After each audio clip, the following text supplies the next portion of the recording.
Secretary Kerry, welcome to the program. And of course, so important to have you. And you negotiated the only diplomatic arms control accord, if you like, with Iran over its nuclear deal. First, I need to ask you about this Iranian response. Clearly, a response was expected. What do you think from what you've heard? And we don't even know whether any have hit their targets yet. Well, Christiane, thank you. Look, I've just heard about this, just like you have, so I have absolutely zero briefing or knowledge of exactly what's unfolding. But clearly, Iran had to respond in some way, and they made it clear that they would, and I think the administration anticipated that. The real question now is, what's the impact? How big?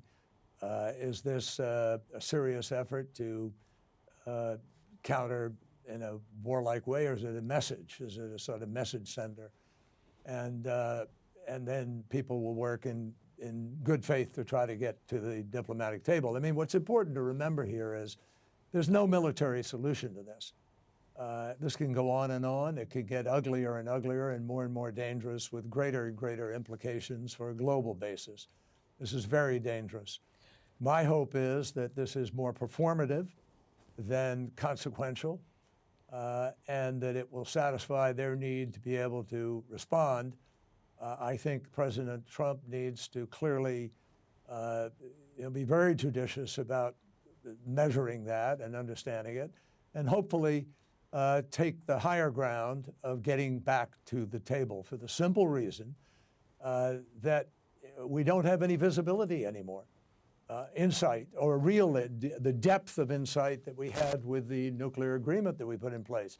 I mean, with the nuclear agreement we put in place, we had huge insight as to what they were doing. We had stopped them from developing in whole sectors. We destroyed their plutonium reactor, which they were weeks away from being able to have bomb material.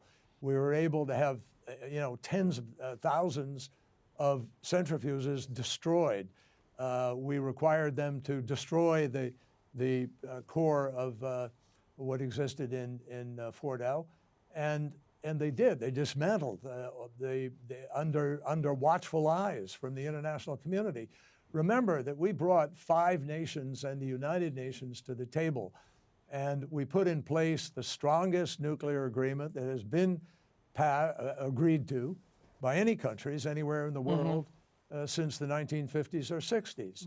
And so we just need to get to a negotiation in order to be able to really solve this problem. Okay, so I want to ask you about that, but first I want to ask you one more question about this, because as you said, it was highly telegraphed. Iran has been saying since the US attack that it would have to respond. And some have called for a big response, some of the hardliners inside Iran. But what the US obviously has experience with this. When Trump ordered the assassination of Qasem Soleimani, the head of the Quds force of the IRGC, it was clearly telegraphed that there would be a response from Iran. And from my memory, it did hit a base, but did not cause the damage and death that it could have caused. And that was what people said was a telegraphed, calibrated, showing face response. Do you think this Trump administration, depending on what is the result of this, do you think him and the people around him would understand that? Or he's promised to retaliate in his speech overnight, Trump, if Iran hits any US targets?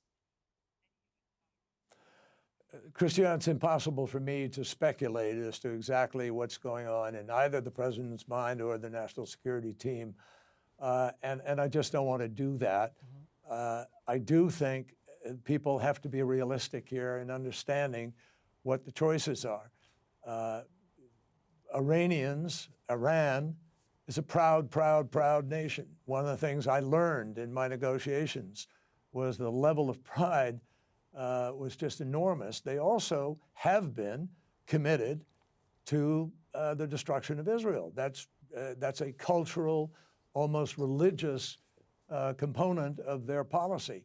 And so it's very hard to say what exactly is going to bring them back to the table. But I know this, you cannot bomb away the memory of how to make a bomb. You can't bomb away the knowledge that they have developed. You can't bomb away, the broad array of technicians who've been working on this for years, who will go back to work if that's the mission they're given by the leadership of the country.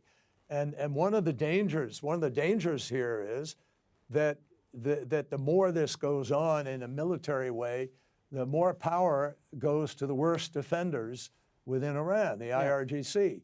And that's not good for anybody.